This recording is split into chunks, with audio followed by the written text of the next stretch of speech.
चलिए ध्यान सबका बोर्ड व्हाइट बोर्ड है, ठीक है। चलिए कोशिका के विराट रूप का दर्शन करते हैं। तो सबसे पहले हम देखेंगे का कोशिका ना। देखा यो ससुरा नौटंकी मचाया। अब तक सही चल रहा था। हेलो, हाँ ठीक ठीक, नहीं चलने दो। कोशिका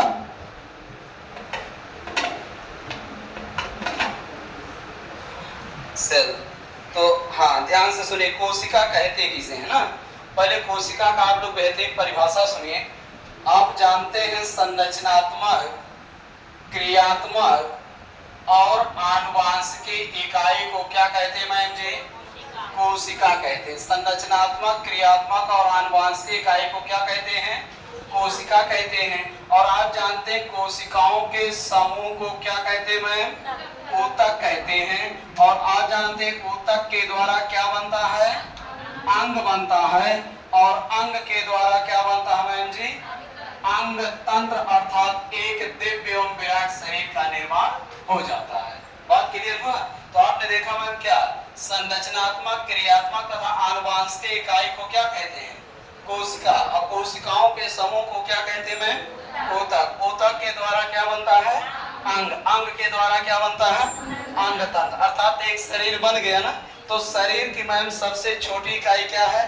कोशिका। कोशिका से बड़ी ऊतक, ऊतक से बड़े अंग। तो जब कोई परिवहन आपने पढ़ा, जैसे आपने कहा कि ऑक्सीजन का परिवहन फेफड़े से ऊतकों तक, तो इसका मतलब आपने इसको कहा। और छोटी इकाई बोलना तो ऑक्सीजन का परिवहन फेफड़े से लेके कोशिकाओं तक। कहीं कहीं लिखा है ऑक्सीजन का परिवहन सभी अंगों तक। तो लेकिन सबसे छोटी इकाई क्या है? कोशिका। तो पहला श्रेय क्या जाएगा? इसके बाद अंग जाएगा। और आप जानते हैं आनुवांशिकता की इकाई क्या है? कोशिका। लेकिन इसी कोशिका के साथ अगर हमारे ऑप्शन में है केंद्रक, तो आप क्या लगाएंगे? और इसी कोशिका में केंद्रक, तो केंद्रक में होता है डीएनए। क्या होता है? तो अब तीनों रहेगा तो अब क्या लगाएंगे? डीएनए। अगर डीएनए, अब आप जानते हैं डीएनए में रहता है क्या? जीन। अब क्या लगाएंगे?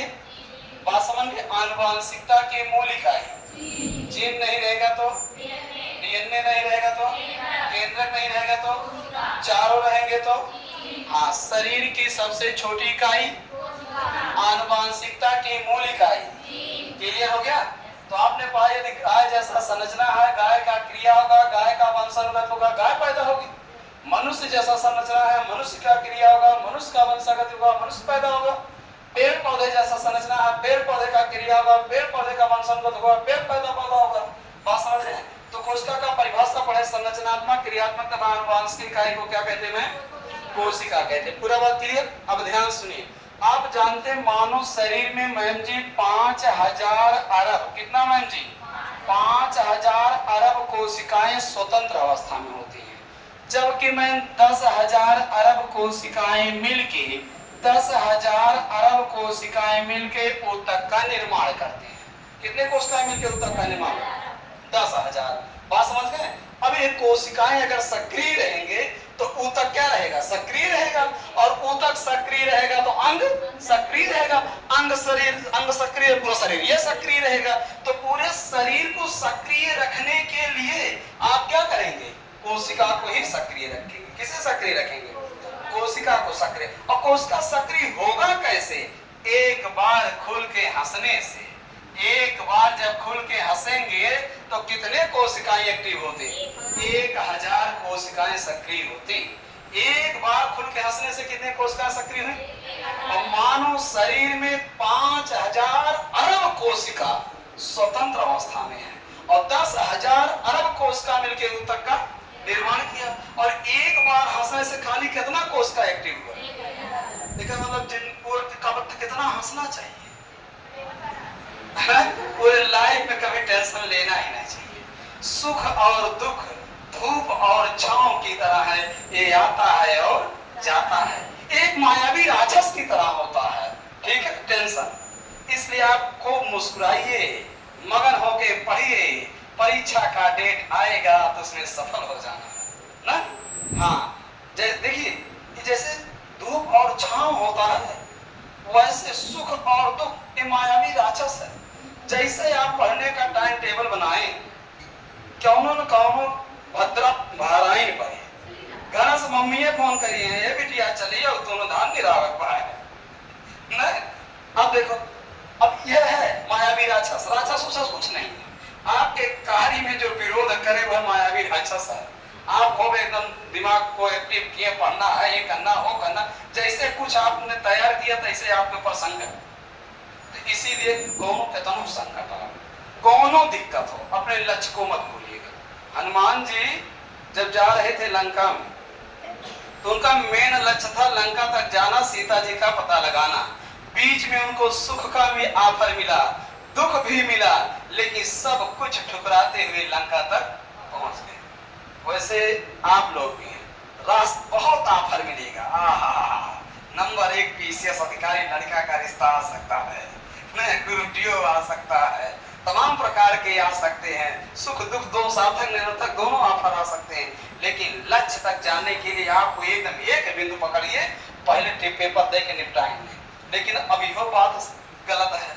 अब कहो कि गुरुजी जब 4 साल पेपर वन हो गई और हम 30 साल को हो ही गए, 34 साल फिर ब्याह करे, यो दिक्कत है। तो ब्याह कहना, अगर रिश्ता ठीक ठाक आए तो ब्याह कहना, ठीक है। हाँ, तो मिला जुला के चिंता नहीं करना, जो कुछ करो अपना खुश होके करो। एक बार खुल के हंसने किसने कोशिका है?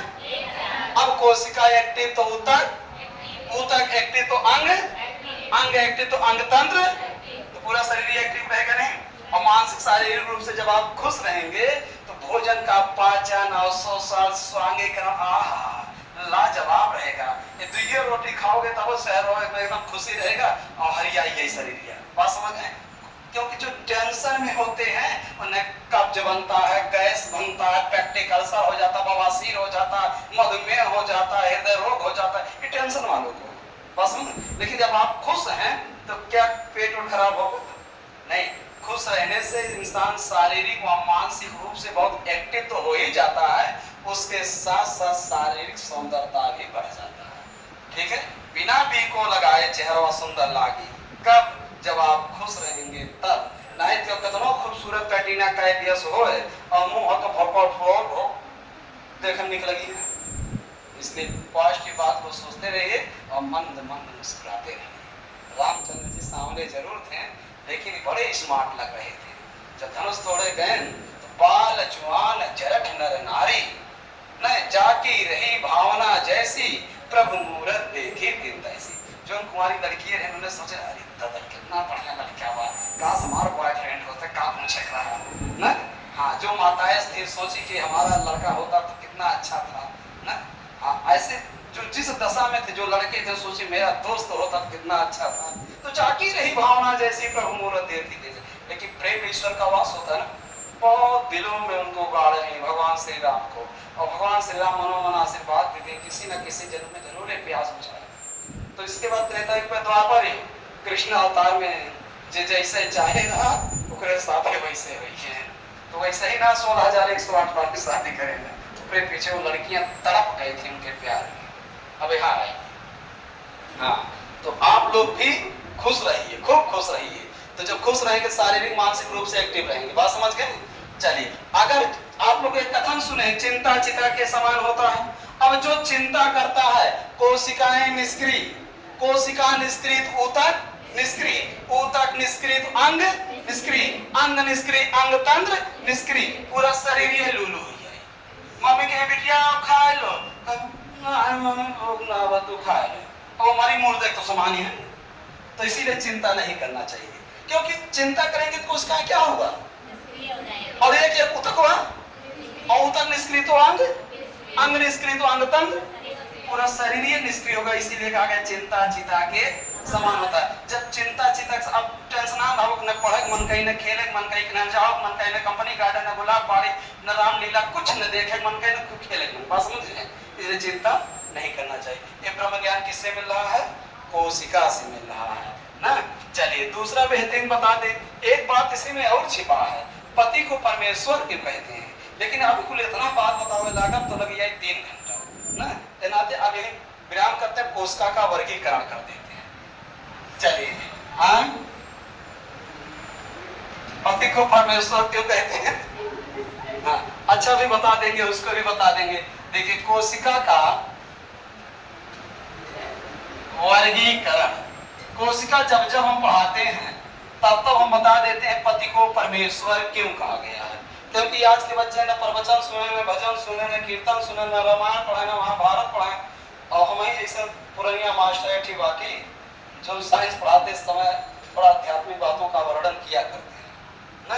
चलिए कोशिका का वर्गीकरण कितने रूपों में किया गया है? 2 रूपों में किया गया है। पहला मैम जी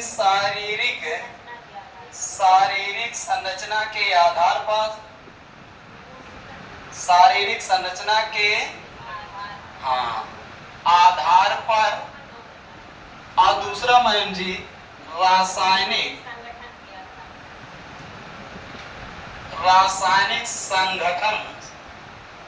संगठन के आधार पर, और तीसरा मैम जी कोशिकीय संरचना के आधार पर, कोशिकीय संरचना के आधार पर। बात क्लियर हुआ? अब रासायनिक संरचना के आधार पर मैम कोशिका 2 प्रकार के होते हैं। एक होता है जंतु कोशिका। क्या होता है मैम जी? एक होता है जंतु कोशिका और दूसरा होता मैम जी पादप कोशिका। दूसरा क्या होता मैम जी? पादप कोशिका ना। रासायनिक संगठन के आधार पे कोशिका 2 प्रकार के होते मैम, प्रोकैरियोटिक कोशिका और दूसरा होता मैम यूकैरियोटिक कोशिका। यूकैरियोटिक कोशिका। हाँ, कोशिकीय संरचना के आधार पे कोशिका 2 प्रकार के होते हैं। एक कोशिकीय और दूसरा होता मैम जी बहुकोशिकीय। पूरा बात क्लियर है मैम? तो आपने देखा कि कोशिका का वर्गीकरण 3 रूपों में हम लोग किए। रासायनिक संरचना के आधार पे कोशिका 2 प्रकार के, जंतु कोशिका और पादप कोशिका। लेकिन शारीरिक संरचना के आधार पे 2 प्रकार के जंतु कोशिका और रासायनिक संगठन के आधार पे 2 प्रकार के प्रोकैरियोटिक और कोशिकीय संरचना के आधार पे 2 प्रकार के एक कोशिकीय और। अच्छा चलिए एक चीज इसके पहले हम आपको और बता देते हैं। अगर आपसे पूछा जाए मैम जी कि सजीव का मूल पहचान क्या होता है, तो आप जानते हैं सजीव का मूल पहचान क्या होता मैम? जीव द्रव्य होता। क्या होता मैम? जीव द्रव्य होता। सभी सजीवों का मूल पहचान क्या होता मैम? जीव द्रव्य होता है। और आप जानते हैं मैम सभी पेड़ पौधे सजीव हैं कि निर्जीव? सजीव हैं। और मैम जी आप ये भी जानते हैं सभी जंतु मतलब सभी प्राणी सजीव हैं कि निर्जीव? तो दोनों का मूल पहचान, दोनों सजीवों का मूल पहचान क्या हुआ? जीव द्रव्य हुआ। अब आपसे पूछा जाएगा पौधे और प्राणी में अंतर बताइए। तो पौधे का मैम जी मूल पहचान होता है कोशिका भित्ति। क्या होता मैम जी? कोशिका भित्ति, जिसमें सेल वाल पाया जाता है। सेल वाल मतलब कोशिका भित्ति पाया जाता है, उनको पादप जगत में रखा गया है। और जिसमें सेल मेम्ब्रेन पाया जाता है। सेल मेम्ब्रेन मतलब कोशिका झिल्ली, जिसमें कोशिका झिल्ली पाया जाता है, उन सबको कहाँ रखा गया? प्राणी जगत में। अब हम लोग पेड़ पौधा है, प्राणी है, तो हम प्राणियों का मूल पहचान क्या है? और पौधे का मूल पहचान क्या है? सजीव का मूल पहचान क्या है? पूरा बात क्लियर हुआ? अब दूसरी बेहतरीन बात हमें ये जानना है कि जितने जीव एक कोशिकीय होते हैं, क्या होते हैं मैम जी? एक कोशिकीय होते हैं, उनको पहचान कैसे करेंगे? क्योंकि उसमें केंद्रक नहीं होता। जितने जीव एक कोशिकीय में केंद्रक, और जब केंद्रक नहीं होगा तो उसमें कौन सी कोशिका पाई जाती है? प्रोकैरियोटिक कोशिका। कौन सी कोशिका? प्रोकैरियोटिक कोशिका पाई जाती है। और राइबोसोम उसमें कितने प्रकार के?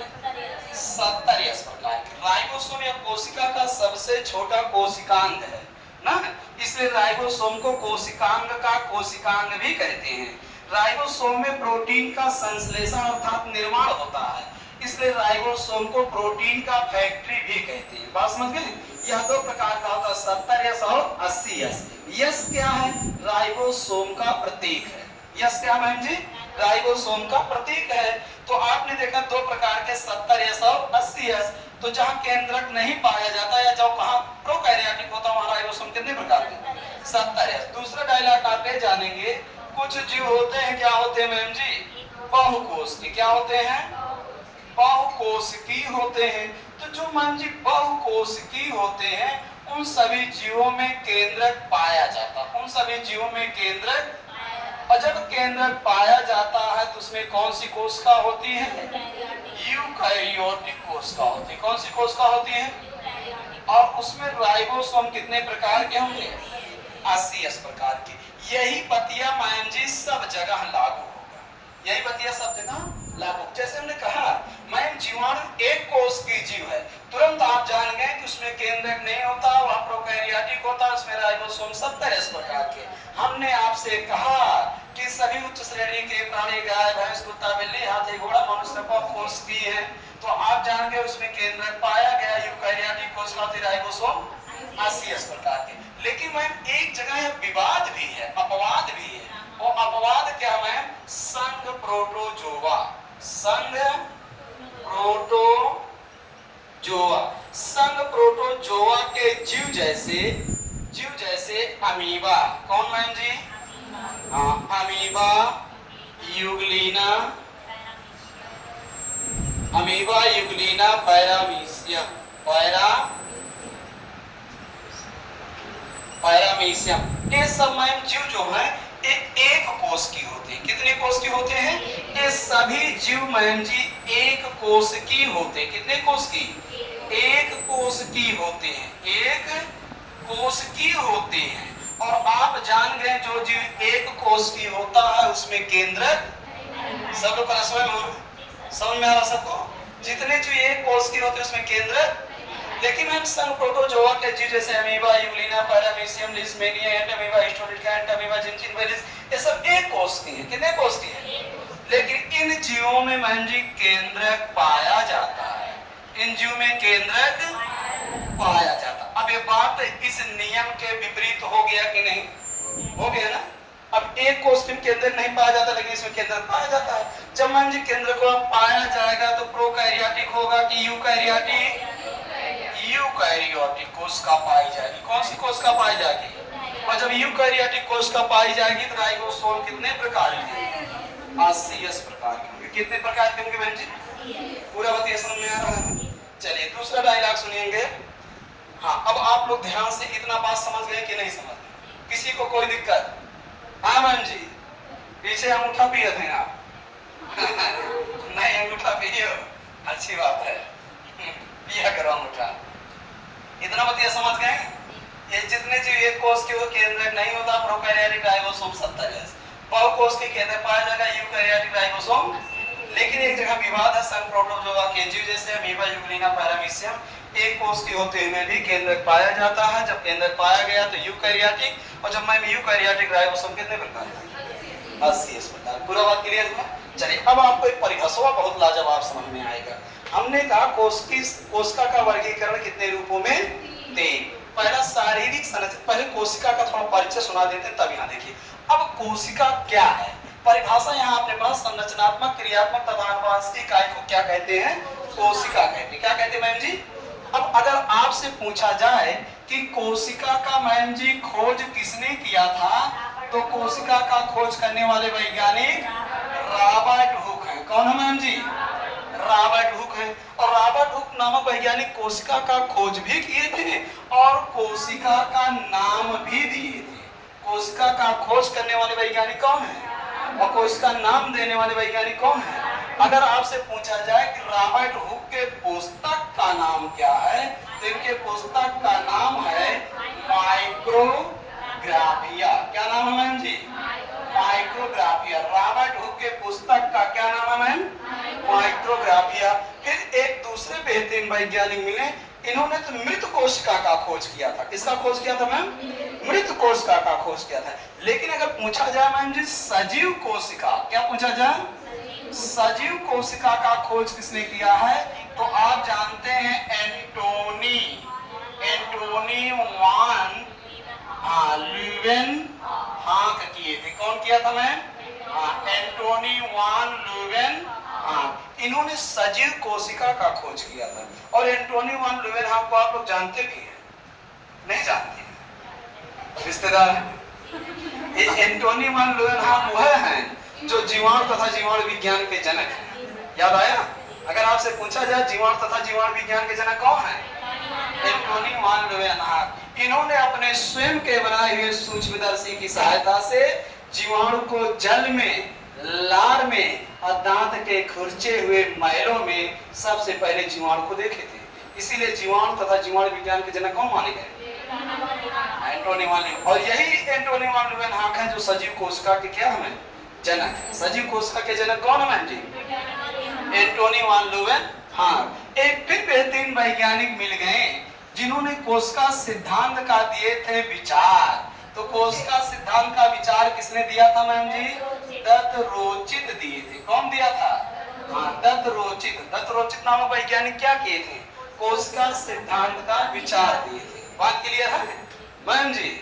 मुखान बिंदु से बोला कीजिए। जितना वैज्ञानिक का नाम बुलवाए बोलो, जो वर्ड बुलवाए बोलो, और जितना जने सीरियस होकर बैठे हैं सब एकदम औंघाने हैं। उनके देखो आंख एकदम जैसे लागत बाटा के 2 बजे रात ही पड़ा था। गाले पर से हाथ का गाले हाथ है कि तब बोल लिया था जब ब्याह गाड़ी गावत हो। हां आज नीक ना लागत बा काओ हम की बड़वा मैटरवा नींद नहीं लग रहा। हम तो सोच रहे दादा ये खुल रही कि ना। चलिए ठीक है, बात समझ गए? तो मुंह से बोला करिए, याद भी हो जाएगा। बात समझ गए? जितना बुलवाएं उतना बोला कीजिए, याद रहेगा। पहला फायदा ये है कि आपका ध्यान बोर्ड पे रहेगा। दूसरा फायदा ये है उतने में याद हो जाएगा। जब बोर्ड पे रहेंगे तो याद हो जाएगा। नहीं गाले फात है कुछ और सोचा करो। उनका देखो काहे का बदो गलावा पर से हाथ बनाया हटावा। चलिए आगे देखिए। हाँ, अगर आपसे पूछा जाए कोशिका सिद्धांत किसने दिया था? कोशिका सिद्धांत मैम जी? हाँ, स्लाइडेन इयोम स्वान। स्लाइडेन इयोम क्या?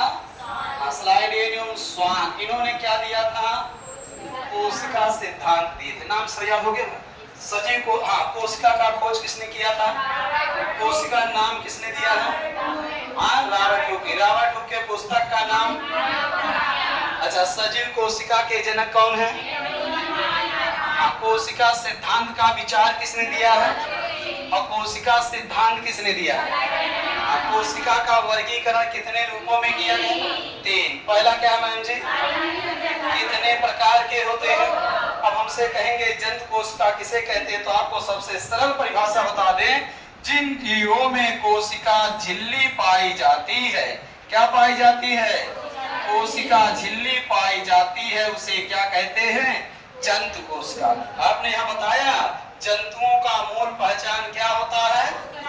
तो जिन कोशिकाओं में कोशिका झिल्ली होती है वो कौन सी कोशिका कहलाती है? जंतु कोशिका। पादप कोशिका किसे कहते हैं? जिन कोशिकाओं में कोशिका भित्ति पाई जाती है, कोशिका भित्ति पाई जाती है, उसे कौन सी कोशिका कहते हैं? पादप कोशिका कहते हैं। जीवाणुओं में कोशिका भित्ति पाई जाती है, इसलिए जीवाणु को पादप जगत में रखा गया है। जीवाणु पौधा है कि प्राणी है? पौधा है ना। हाँ, अगला बात, रासायनिक संरचना, रासायनिक संगठन के आधार पे कितने प्रकार के मैम जी? 2 प्रकार के। कौन कौन से? प्रोकैरियोटिक और यूकैरियोटिक। प्रोकैरियोटिक कोशिका किसे कहते हैं? हाँ, यहाँ से परिभाषा आप लोग बोल सकते हैं ना। हाँ, जिसमें केंद्रक नहीं हो। अब जिन जिन कोशिकाओं में मैम जी केंद्रक नहीं पाया जाता है, केंद्रक नहीं पाया जाता है, वो सब कौन सी कोशिका होते हैं? प्रोकैरियोटिक। और जिसमें केंद्रक पाया जाता है उसको क्या कहते हैं? यूकैरियोटिक कहते हैं। क्या कहते हैं मैम जी? ये भी बात क्लियर हुआ। अब आप कब एक कोश की किसे कहते हैं? आप कहेंगे जिन जीवों के शरीर का निर्माण केवल एक कोश की संरचना से होता है उसे एक कोश की कहते हैं। अब एक कोश के जीवों के शरीर का निर्माण जिससे होता है उसमें केंद्रक, तो आप फिर यहाँ परिभाषा बोलेंगे जिसमें केंद्रक, जिसमें केंद्रक नहीं पाया जाता। कौन सा कोश की? जिन जीवों के शरीर का निर्माण बहुत सारे कोशिकाओं से होता है उसे क्या कहते हैं बहन जी? बहुकोशिकीय। अब जरा इधर चले आइए, बहुकोशिकीय में केंद्रक पाया जाता था। आप कहेंगे जिसमें केंद्रक पाया जाता है, केंद्रक पाया जाता है। तो बहुत लोग अपने लक्षणों के आधार पर परिभाषा बताते हैं। आप लोग एकदम सटीक परिभाषा समझ गए, किसी को कोई प्रॉब्लम? चलिए इतना बात क्लियर हो गया अभी तक जितना बताएं। चलिए अब हम आपको कोशिका के विराट रूप का दर्शन करवाते हैं। अभी तक जो कुछ बताए कोशिका का मात्र परिचय बताए हैं, ठीक है। अब आप लोग करेंगे कोशिका के विराट रूप का दर्शन। हाँ हम मिटाने वाले हैं, वहां ना फोटो खींच लीजिए।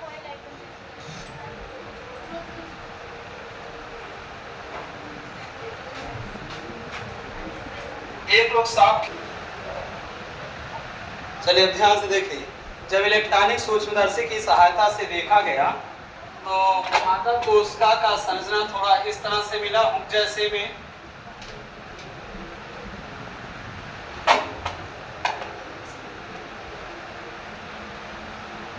एक पादप कोशिका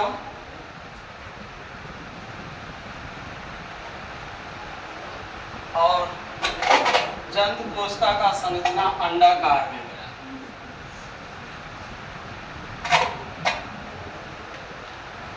ये हुआ जंतु कोशिका। ध्यान से देखिए, आप लोग भी अगर डायग्राम बनाना चाहे तो डायग्राम हमारे साथ बनाते रहिए।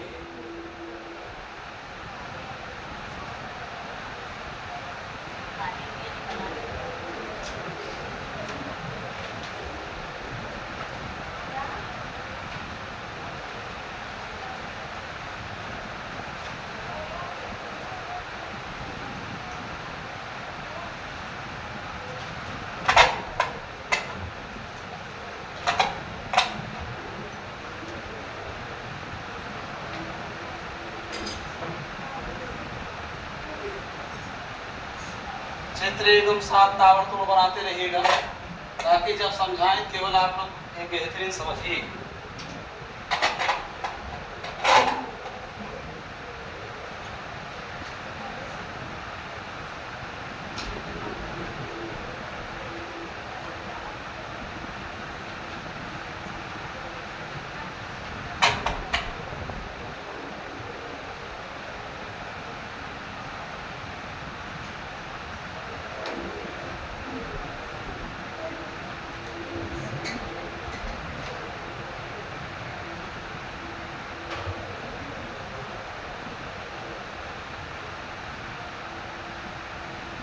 चित्र आप लोग बना रहे हैं ना?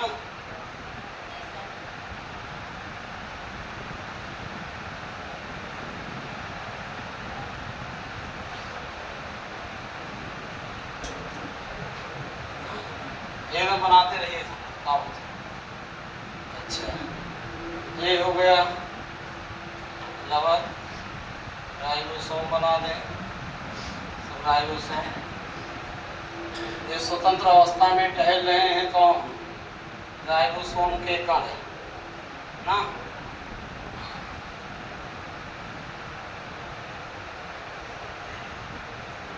इसमें भी केंद्रक हुआ।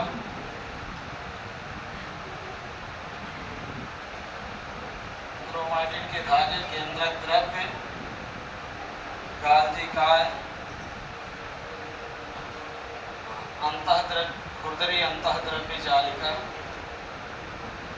और ये है चिकनी अंतःद्रव्य जालिका। हाँ इस पे जब राइबोसोम के कण आके बैठ जाते हैं तब खुरदुरा हो जाता है ना, इसलिए इसे खुरदरी अंतःद्रव्य जालिका कहते हैं। और ये है तारक काय,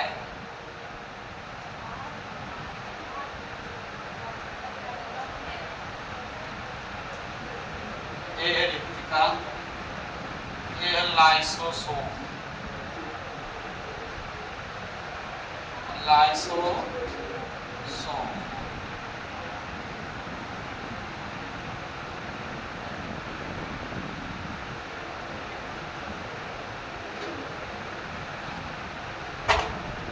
ये है माइटोकॉन्ड्रिया। हाँ ये है राइबोसोम।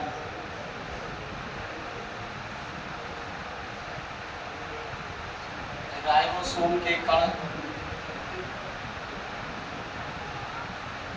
बिखरे हुए हैं।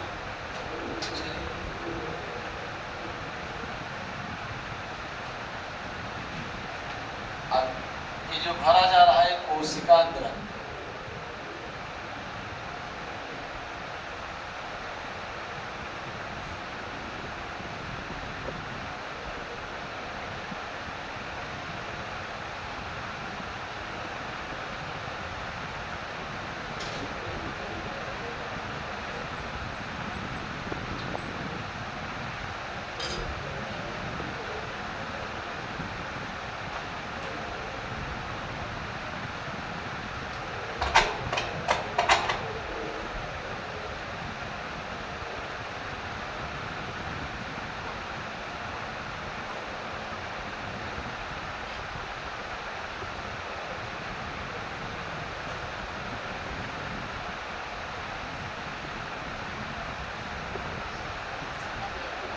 चलिए देखिए, जब इलेक्ट्रॉनिक सूक्ष्मदर्शी की सहायता से देखा गया तो पादप कोशिका का जो संरचना मिला ये ऐसे हुक जैसा मिला। तो ये है पादप कोशिका, ये पादप कोशिका है और ये जंतु कोशिका है। जंतु कोशिका, ठीक। अब ध्यान से देखिए, सबसे पहले आप जानते हैं सजीव का मूल पहचान है जीव द्रव्य। ये हो गया जीव द्रव्य, जीव द्रव्य दोनों में है, ठीक। ये है कोशिका भित्ति, कोशिका भित्ति जो केवल पौधों में या प्राणियों में नहीं है, ठीक है। लेकिन कोशिका भित्ति दोनों में होता है, जंतुओं में भी होता और पादपों में। अब ये है कोशिका झिल्ली। क्या है? कोशिका झिल्ली केवल जंतु में होता है। कोशिका झिल्ली ये केवल जंतु में होता है, ठीक। फिर इसके बाद हम लिखते हैं माइटोकॉन्ड्रिया।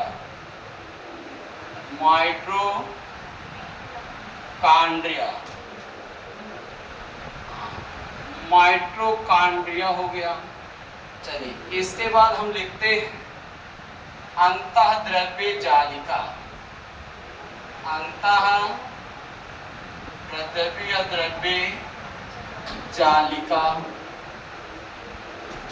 ये भी दोनों में है। फिर एक खुरदरी अंतःप्रद्रव्य जालिका।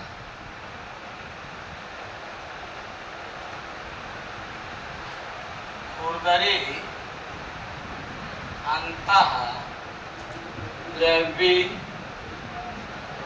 जालिका ये है केंद्रक।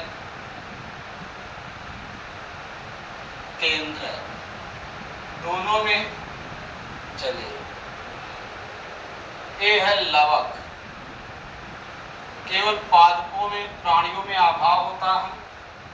ये है गाल्जी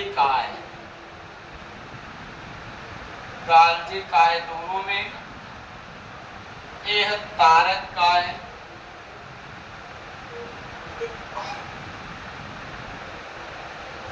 केवल प्राणियों में जंतुओं में अभाव होता है। ये है राइबोसोम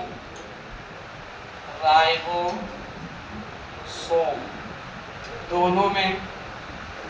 ये है रेक्टिका दोनों में। ये है लाइसोसोम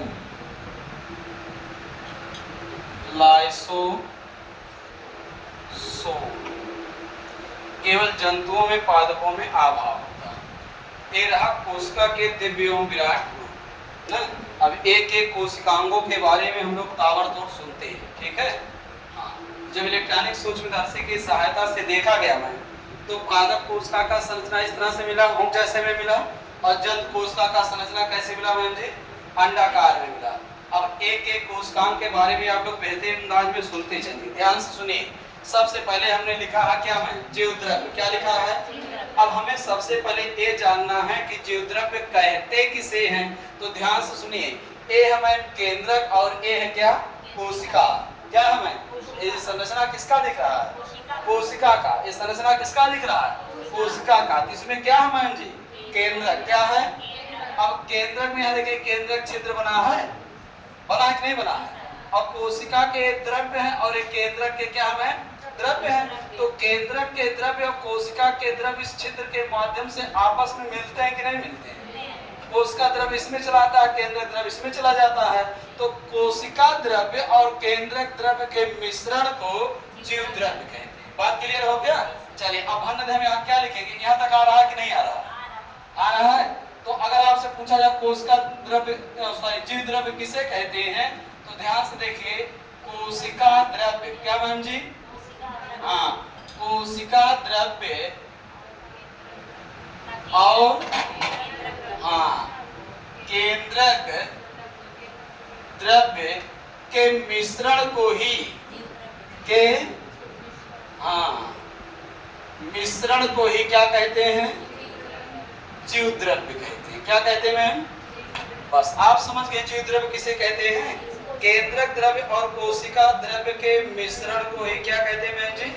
जीव द्रव्य कहते हैं। याद हो गया? अगला डायलॉग सुनिए। अब जीव द्रव्य क्या है? जीव द्रव्य जीवन का भौतिक आधार है। जीव द्रव्य ही जीवन का भौतिक आधार है। जीव द्रव्य ही जीवन का, किसका मैम जी? जीवन का क्या है? भौतिक आधार है। एक कथन किसका है? हेक्सले का है। किसका मैम जी? हाँ, हेक्सले का है। जीव द्रव्य ही जीवन का भौतिक आधार है। यह कथन किसका है? हेक्सले का है। और आप जानते हैं जीव द्रव्य जो होता है यह सजीव का, किसका मैम जी? यह सजीव का मूल पहचान होता है। सजीव का मूल पहचान क्या होता है मैम जी? जीव द्रव्य होता है। और आप भली भांति जानते हैं जीव द्रव्य का खोज करने वाले वैज्ञानिक कौन है? ड्यूजार्डिन है। कौन है मैम? हाँ, जीव द्रव्य का खोज करने वाले वैज्ञानिक कौन है? ड्यूजार्डिन। जब ड्यूजार्डिन जीव द्रव्य का खोज किए थे उस समय जीव द्रव्य का नाम इन्होंने सारकोड दिया था। क्या नाम रखे थे? हाँ, उस समय इन्होंने जीव द्रव्य का क्या नाम दिए थे? सारकोड नाम दिए थे। जीव द्रव्य का क्या नाम दिए थे? सारकोड नाम दिए थे।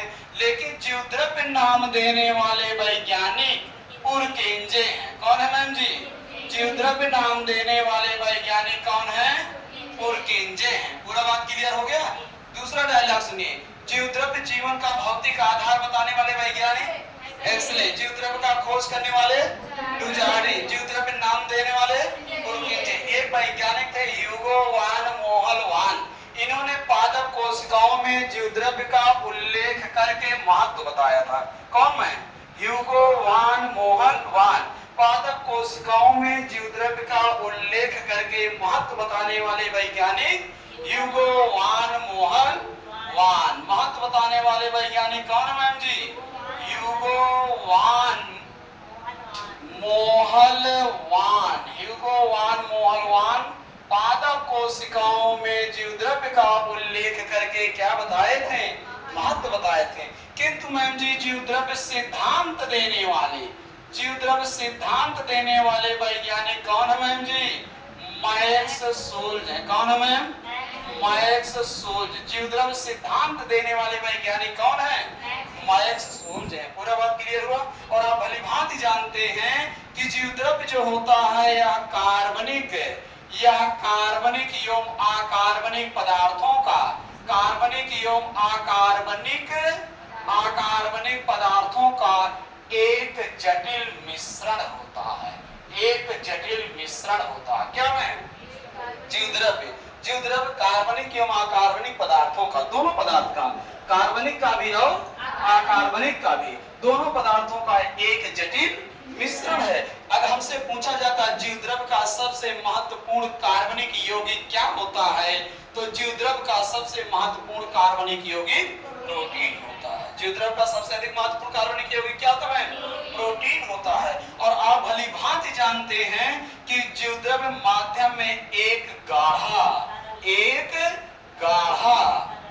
तरल चिपचिपा पदार्थ होता है। जीव द्रव्य माध्यम में एक गाढ़ा तरल चिपचिपा पदार्थ होता है। और आप जानते हैं शरीर के वे सारे तरल पदार्थ जो चिपचिपे होते हैं किसके कारण?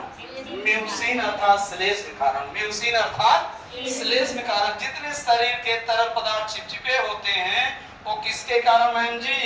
म्यूसिन अर्थात श्लेष्म के कारण। म्यूसिन या श्लेष्म क्या है? यह एक प्रकार का प्रोटीन है। या एक प्रकार का क्या है जी? प्रोटीन है। पूरा बात क्लियर हुआ? चलिए थोड़ा बातें करते हैं। हाँ, जीव द्रव्य किसे कहते हैं? अच्छा, जीव द्रव्य जीवन का भौतिक आधार है, किसने कहा है? अच्छा, जीव सजीवों का मूल पहचान क्या होता है? जीव द्रव्य। जीव द्रव्य का खोज किसने किया है? नाम क्या रखे थे? जीव द्रव्य नाम किसने दिया है? जीव द्रव्य का महत्व किसने बताया है? जीव द्रव्य सिद्धांत किसने दिया है? जीव द्रव्य किस किस का मिश्रण है? जीव द्रव्य का सबसे महत्वपूर्ण कार्बनिक यौगिक क्या होता है? अच्छा, जीव द्रव्य एक माध्यम में कैसा था? गाढ़ा, तरल, चिपचिपा। और चिपचिपा किसके कारण होता है? म्यूसिन के कारण होता। पूरा बात क्लियर हुआ? सो जीव द्रव्य के बारे में आप लोग इतना जाने, बहुत जाने, ठीक है। चलिए इसके बाद आपको जानना है किसके बारे में? कोशिका भित्ति के बारे में। किसके बारे में जानना है? और कोशिका भित्ति के बारे में हम केवल 4 वर्ड लिखेंगे, 4 के चारों आपको याद होना चाहिए। पहला बात जानेंगे, कोशिका भित्ति जो होता है एक पादप का मूल पहचान होता है। पौधे का मूल पहचान क्या होता है? कोशिका भित्ति। याद हो गया? दूसरा बात जानेंगे, कोशिका भित्ति जी निर्जीव होता है। कोशिका भित्ति क्या होता है? कोशिका भित्ति निर्जीव होता है। तीसरा बात जानेंगे, कोशिका भित्ति का मुख्य कार्य है आंतरिक कोशिकांगों की सुरक्षा करना। आंतरिक कोशिकांगों की सुरक्षा करने का कार्य कौन कर रहा है? कोशिका भित्ति। और चौथा बेहतरीन बात जानेंगे, किसका बना होता है? हाँ, सेलुलोज का बना होता है। किसका बना होता है? अच्छा, सेलुलोज क्या है? यह एक शर्करा है। किस प्रकार का शर्करा है? पॉलीसैकेराइड। किस प्रकार का मैम जी? हमने आपको एक डायलॉग सुनाया था, प्राणियों की जितनी भित्तियां झिल्लियां बनती हैं, प्राणियों की जितनी भित्तियां झिल्लियां बनती हैं वो सब किसकी बनी होती है मैम? प्रोटीन की बनी होती है। प्राणियों की सभी भित्तियां झिल्लियां परतें उपकलाएं किसके बने होते हैं? प्रोटीन के बने होते हैं। जबकि पौधों की सभी भित्तियां झिल्लियां किसके बने होते हैं? कार्बोहाइड्रेट के। पहली बात तो झिल्ली तो होती नहीं। पौधों के जितने भित्तियां होते हैं, जितने आवरण होते हैं, सब किसके बने होते हैं? कार्बोहाइड्रेट के। बात क्लियर? पौधों के सभी भित्तियां किसके बने होते हैं? प्राणियों के सभी झिल्लियां किसके बने? याद रहेगा? जय मैम, एकदम ताबड़तोड़ मुख से बोला करिए, नींद नहीं आएगा। आप एकदम बेहतरीन अंदाज में सो रही हैं, वैसे सो रही हैं जैसे हाई स्कूल इंटर में बोर्ड परीक्षा नचका है, जबरदस्ती पढ़ाई, डर के मारा पढ़ाई मन कर, लेकिन नींद ऐसे देख रहे हैं कुल कलवा। साथ बोलते रहिए, गाले पर से हाथ हटाओ, साथ बोलते रहिए। चारों डायलॉग याद हो गया? हाँ, पौधे का मूल पहचान क्या होता है? सजीव होता है, निर्जीव? हाँ, इसका कार्य क्या होता है? आंतरिक कोशिकांगों की। अच्छा, एक किसका बना होता है? याद हो गया? आगे देखिए, कोशिका झिल्ली के बारे में केवल 4 वर्ड याद करना है। चलिए, कोशिका झिल्ली यह प्राणियों का मूल पहचान होता है। किसका मैम जी? प्राणियों का मूल पहचान क्या होता है? कोशिका झिल्ली क्या होता है मैम जी? कोशिका झिल्ली मैम जी सजीव होता। कोशिका झिल्ली क्या होता है? सजीव होता। कोशिका झिल्ली क्या होता है मैम? सजीव होता है। दूसरा बात जानेंगे, इसका भी मुख्य कार्य होता है, यही है कोशिका झिल्ली ना, इसका भी मुख्य कार्य होता है आंतरिक कोशिकांगों की क्या करना? सुरक्षा करना। आंतरिक कोशिकांगों की क्या करना मैम? सुरक्षा करना। और यह बना किसका होता मैम जी?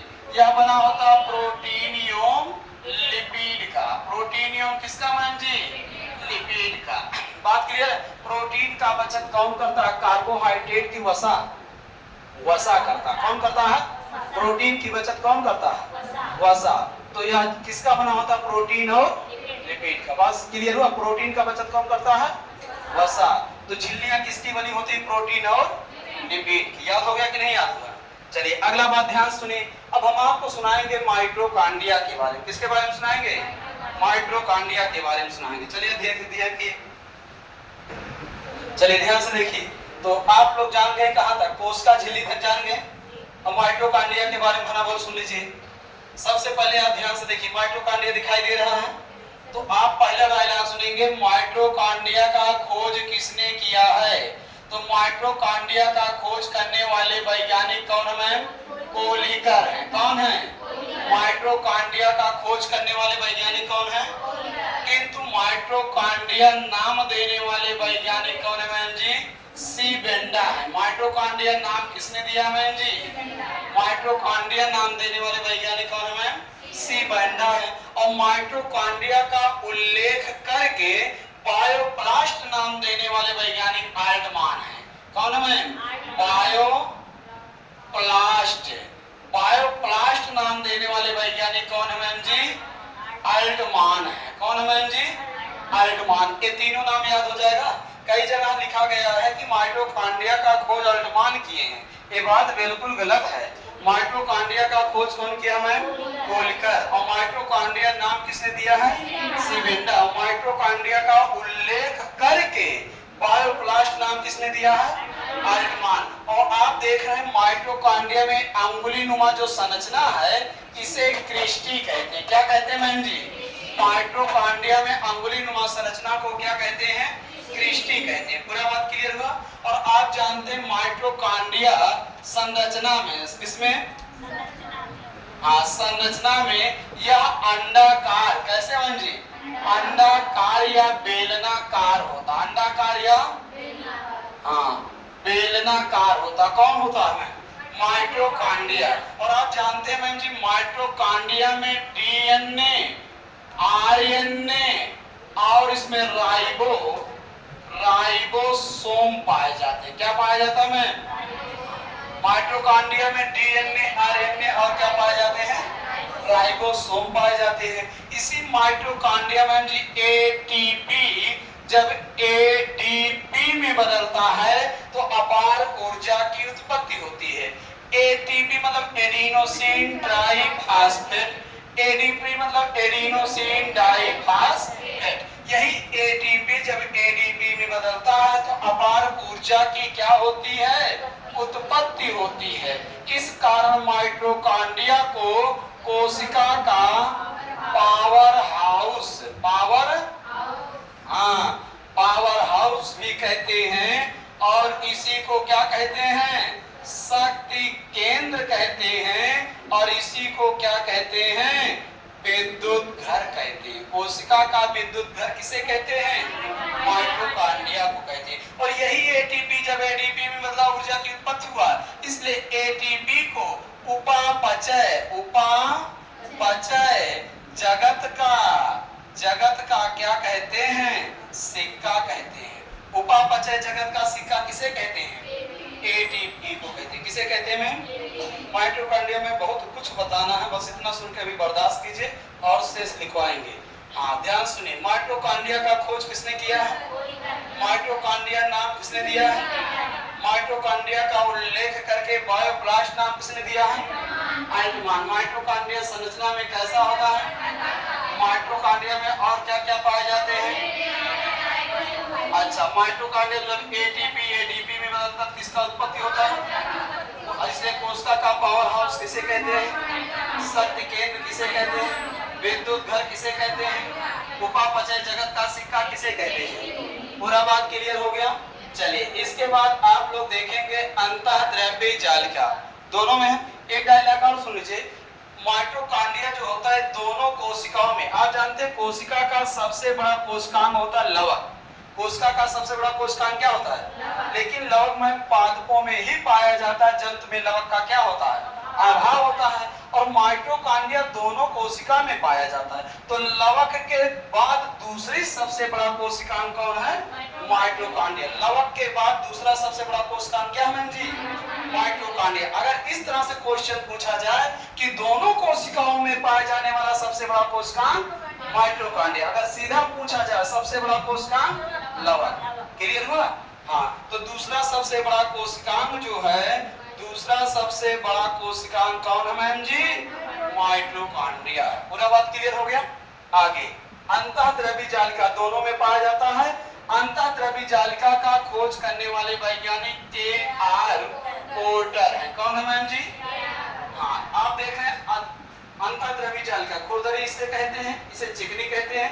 जब राइबोसोम के कण आकर बैठ जाते हैं तब यह खुरदुरा हो जाता है, जिसके कारण इसे खुरदरी अंतःद्रव्य जालिका कहते हैं। बात क्लियर हुआ? अब आप देखना राइबोसोम के कण घूम रहे हैं कि नहीं घूम रहे हैं? जब इसी पे आके जालिका पे बैठ जाते थे क्या हो जाता है? खुरदरी, जिसके कारण इसे क्या कहा गया? एक नाम और मिला क्या? खुरदरी अंतःद्रव्य जालिका। तो अंतःद्रव्य जालिका का खोज किसने किया है? के.आर. पोर्टर। किसका खोज किए हैं? अंतःद्रव्य जालिका का खोज किए हैं। और आप जानते हैं अंतःद्रव्य जालिका के नलिकाओं में लिपिड का, किसका मैम जी? लिपिड। लिपिड मतलब वसा का संश्लेषण होता। संश्लेषण मतलब निर्माण। संश्लेषण मतलब मैम निर्माण होता है। और आप जानते हैं अंतःद्रव्य जालिका के नलिकाओं में लाइसोसोम का भी, किसका मैम जी? हाँ, लाइसोसोम का भी निर्माण होता है। कहाँ निर्माण होता है? अंतःद्रव्य जालिका में। कहाँ होता मैम जी? अंतःद्रव्य जालिका में। क्योंकि आप पढ़े हैं लाइसोसोम का मुख्य कार्य पुरानी कोशिकाओं को मारना।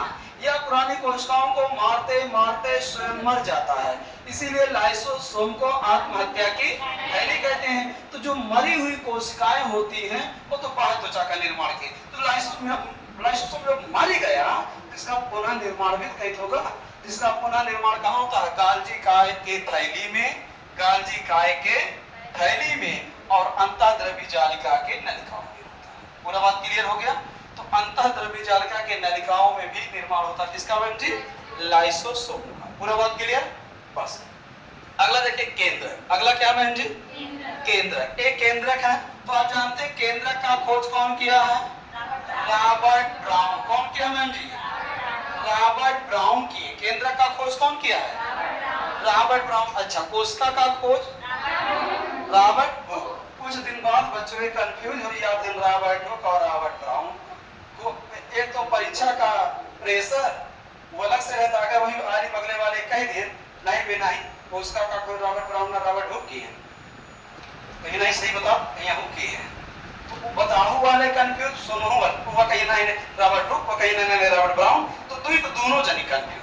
तो कंफ्यूजन से बचो। ये चित्र किसका बना? कोशिका का। एकरे किनारवा देखो जैसे हुक लागो। का लागो? हुक लागबा कि ना? ये चित्रवा किसका? कोशिका का। तो एकरे किनारवा देखो हुक लागबा कि ना? तो जेकरे किनारवा हुक लगा है ओकर जनक रॉबर्ट हुक। केकरे किनारवा हुक लागबा? तो कोशिका जनक कौन है? और ये केंद्रक का चित्र किसका चित्र है?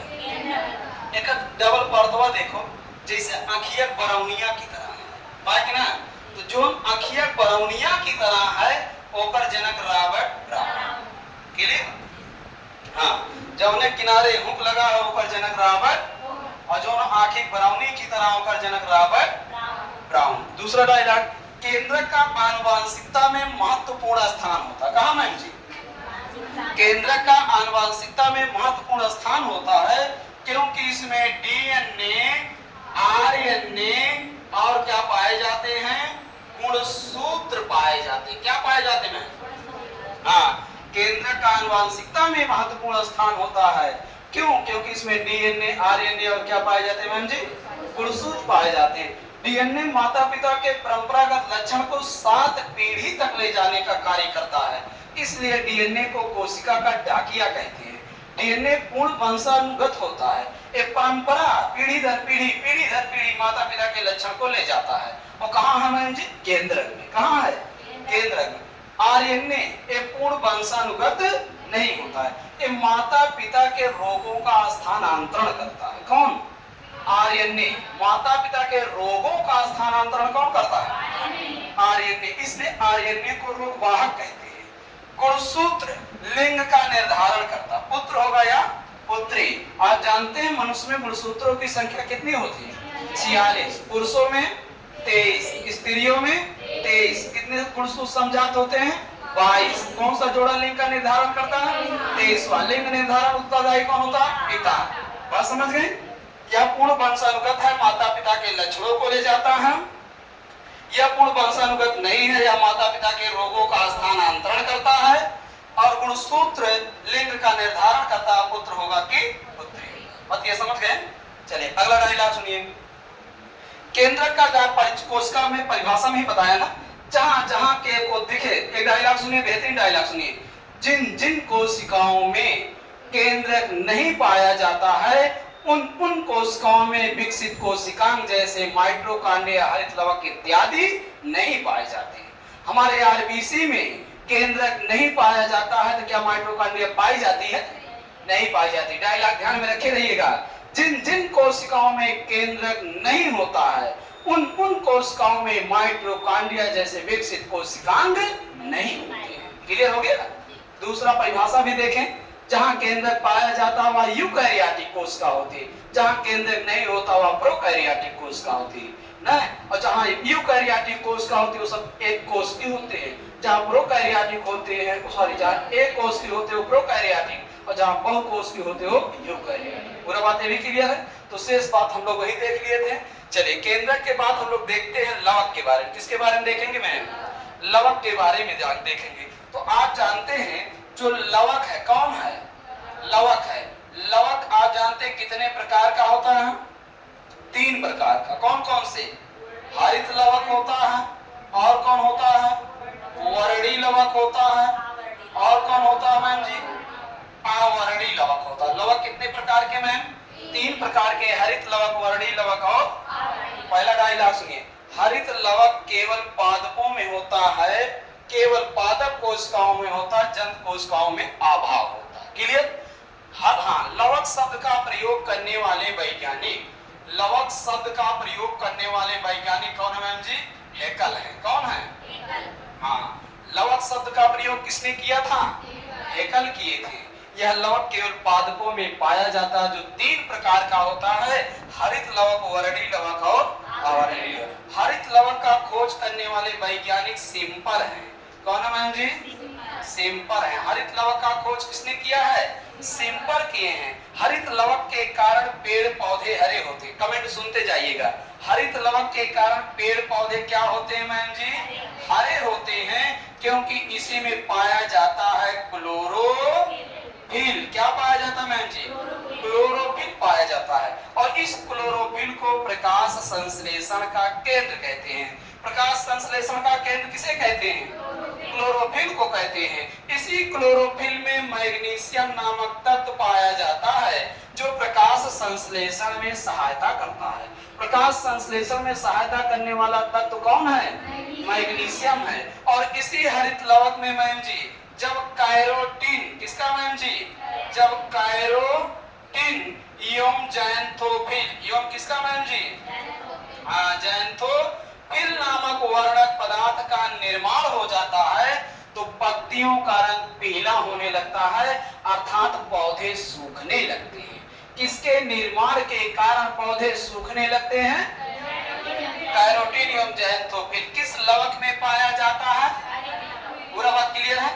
हरित लवक के कारण पेड़ पौधे हरे होते हैं, क्योंकि इसमें क्लोरोफिल पाया जाता है। क्लोरोफिल में मैग्नीशियम नामक तत्व पाया जाता है, जो प्रकाश संश्लेषण में सहायता करता है। इसी हरित लवक में जब कैरोटीन एवं जैंथोफिल नामक वर्णक का निर्माण होता है, तो पत्तियों का रंग पीला होने लगता है, अर्थात पौधे सूखने लगते हैं। बात क्लियर? हाँ, चलिए दूसरा बात ध्यान से दीजिए। वर्णी लवक। वर्णी लवक पौधे के उन भागों में पाया जाता है जहां पर रंग का परिवर्तन होता है। जहां पर क्या होता है मैम जी? इसलिए वर्णी लवक को मैम रंगीन लवक कहते हैं। रंगीन लवक किसे कहते हैं? वर्णी लवक को कौन सा लवक कहते हैं? ये ज्यादातर पुष्पों, फलों और पत्तियों में पाया जाता है। कहाँ पाया जाता है? पुष्पों, फलों और पत्तियों में। क्योंकि पुष्पों, फलों और पत्तियों में निरंतर रंग का क्या होता है? परिवर्तन। तो इसमें कौन सा लवक होता है? वर्णी लवक होता है। कौन सा लवक होता है मैम जी?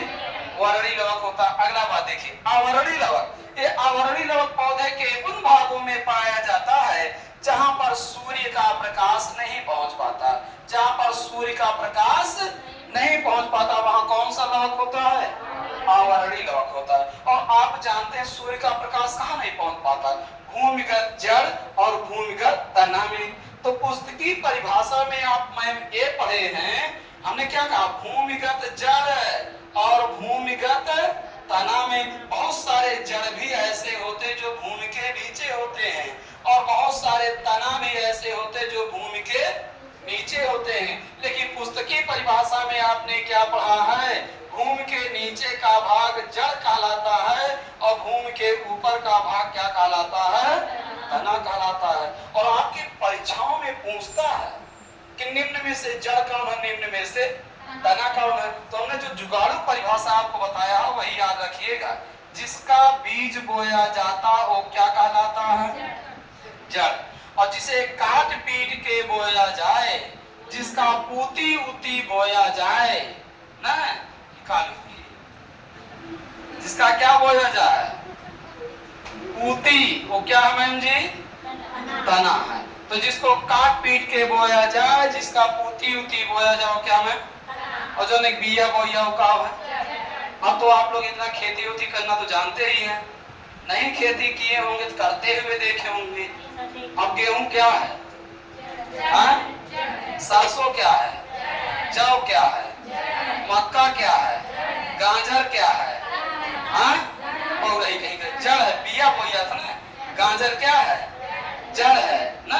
अच्छा, लहसुन क्या है? तना है। अखर कोटिया थोड़ा ही बोया था, छिन्न भिन्न कहीं एक तो लहसुन क्या है? तना है। प्याज क्या है? तना। प्याजिया पहले बेरहन डाली आई, बुखारी आई, काटी आई तो बैठाई आई, तो प्याजिया क्या है? तना है। धान क्या है? जड़ है। अब सोचो तो धानों तो पहले बेरहन डाली आई, लेकिन जब बुखारी आता तो वो काटी ना जा बैठाई आता डाले। अब मिर्चों तो पहले बेरहन डाली आता, बुखारी आता बैठाई आता, लेकिन काटी ना जा। गोभी तो पहले बेरहन डाली आता, बुखारी आता बैठाई आता, लेकिन काटी ना जा। तो गोभी का है? हाँ। मिर्चा का है? हाँ, बात समझ गए ना। अच्छा, बैगन का है? जड़ है। बात क्लियर। आलू क्या है? तना है। आलू या काट पीट के बोया जाता है। गन्ना क्या है? तना है। पिपरमिंट क्या है? तना है। आम क्या है? जड़ है। बात समझ जाएंगे ना। बस इतना याद रखे रहिएगा, जिसका बीज बोया जाता है क्या है?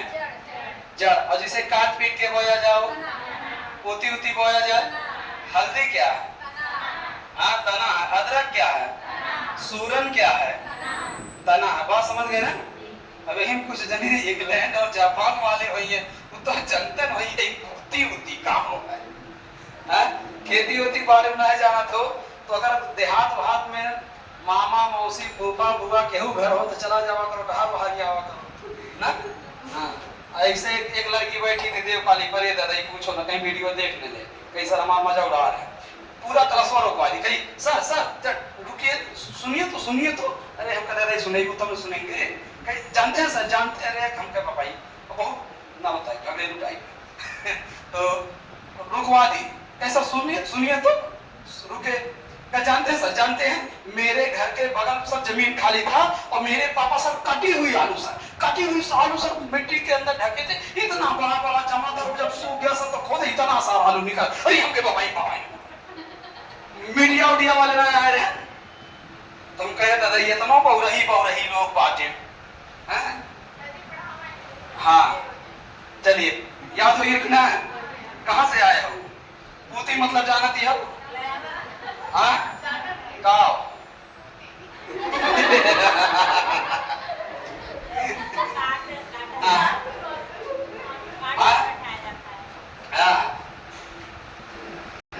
हाँ, चलिए है ना। हम देखें क्या हुआ। मैं मिनरल वाटर आ रहा है। भन देखिए, लवक का वर्णन समाप्त। गालजी काय के बारे में भन सुन लीजिए मैम। गालजी काय दोनों कोशिकाओं में होता है। गालजी काय कहाँ होता मैम जी? दोनों कोशिकाओं में होता है। और आप भली भांति जानते हैं गालजी काय का खोज करने वाले वैज्ञानिक केमिलो गालजी हैं। गालजी काय का खोज किसने किया था? मैं केवलो गाल्जी। गाल्जी काय का खोज किसने किया था? हाँ, गाल्जी काय के थैली में, गाल्जी काय के थैली में लाइसोसोम का निर्माण होता। किसका निर्माण होता है? अच्छा, लाइसोसोम का निर्माण एक जगह और बताए हैं, कहाँ होता है? अंतःद्रव्य जालिका के नलिकाओं में। कहाँ होता है जी? अंतःद्रव्य जालिका के नलिकाओं में और गाल्जी काय के थैलियों में किसका निर्माण होता है? लाइसोसोम का। और आप जानते हैं गाल्जी का मुख्य कार्य होता है कोशिका के अणुओं का आयात व निर्यात करना, इसलिए इसे यातायात का प्रबंधक वह क्या कहते हैं? Traffic police. क्या कहते हैं जी? हाँ, ट्रैफिक पुलिस कहते हैं। किसे कहते हैं? गाल्जी काय को। यातायात का प्रबंधक और ट्रैफिक पुलिस किसे कहते हैं? गाल्जी काय को कहते हैं। 3-4 डायलॉग याद रहेगा। गाल्जी काय का खोज किसने किया है? गाल्जी काय के थैली में किसका निर्माण होता है? हाँ, इसका कार्य क्या है? कोशिका के अणुओं का आयात व निर्यात करना, इसलिए इसे क्या कहते हैं?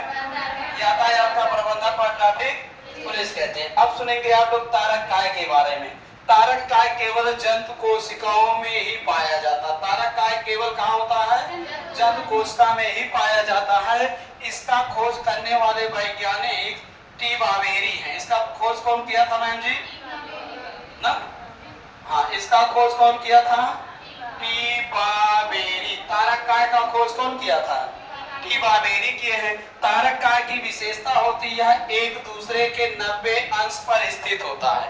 यह एक दूसरे के कितने अंश पर स्थित होता है? और आप जानते हैं इसमें 27 सूक्ष्म नलिकाएं पाई जाती हैं। तारक काय में कितने सूक्ष्म नलिकाएं पाई जाती हैं? 27 सूक्ष्म नलिकाएं पाई जाती है। याद रहेगा, यह केवल जंतु कोशिकाओं में पाया जाता है। इसका खोज टी बावेरी किए थे। यह एक दूसरे के 90 अंश पर स्थित होता है। इसमें 27 सूक्ष्म नलिकाएं पाई जाती है। अगला आप देखेंगे राइबोसोम। कौन देखेंगे? राइबोसोम दोनों कोशिकाओं में पाया जाता है। राइबोसोम के खोज का श्रेय किसे मिला है? पैलाडे को मिला। किसे मिला मैम? लेकिन राइबोसोम के कणों को सबसे पहले रोबिन्सन तथा ब्राउन देखे थे। कौन देखा था मैं? रोबिन्सन तथा ब्राउन देखे थे। ध्यान सुनिए, रोबिन्सन तथा ब्राउन 1952 में देखे थे और ये 1955 में देखे के बाद हाहाकार मचा दिए। तो जब इनको 1974 में नोबेल पुरस्कार मिल रहा था तो ये कह भाई कैसे पलटवा नोबेल पुरस्कार पावत बा, तो पता चला कि ऐसा कर देखे बा कि जौने में प्रोटीन का निर्माण होता है। तभी लाग रोवे गावे हाथ गोड़ पड़ता है कि चीजें हम पहले देखे रहे, चीजें हम पहले देखे रहे। तो ऐसा सोच के बताइए कि एकदम चुप रहे, शांत रहे, हल्ला करे चाहत रहा ना। अब देखो, अब इन्हें पुरस्कार हुआ मिलेंगे, अब ये रोवे लागे तो इन्हें चुप कैसे करवाइए? कहें चुप रहो, अच्छा चुप रहो। जब पूछ आई राइबोसोम के कणों को सबसे पहले किसने देखा तो मतलब तोड़ लिखी ना। अगर पूछा जाए राइबोसोम के कणों को, राइबोसोम के खोज का श्रेय किसे दिया गया? अब नोबेल पुरस्कार पाए चुका है ना खोज के चक्कर में। इसलिए किताबियों बहुत उटपटांग लिखा हुआ है। जो पत्रिका टाइप किताबियां आवत मार्केटवा में कई जगह लिखा राइबोसोम का खोज रोबिन्सन तथा ब्राउन की। लेकिन नोबेल पुरस्कार इस बात की पुष्टि करती है राइबोसोम के खोज का श्रेय किसे मिला। अगर पूछा जाए राइबोसोम के कणों को सबसे पहले किसने देखा और खोज का श्रेय, कंफ्यूज तो नहीं होंगे। राइबोसोम में प्रोटीन का संश्लेषण होता। किसका संश्लेषण होता मैम जी?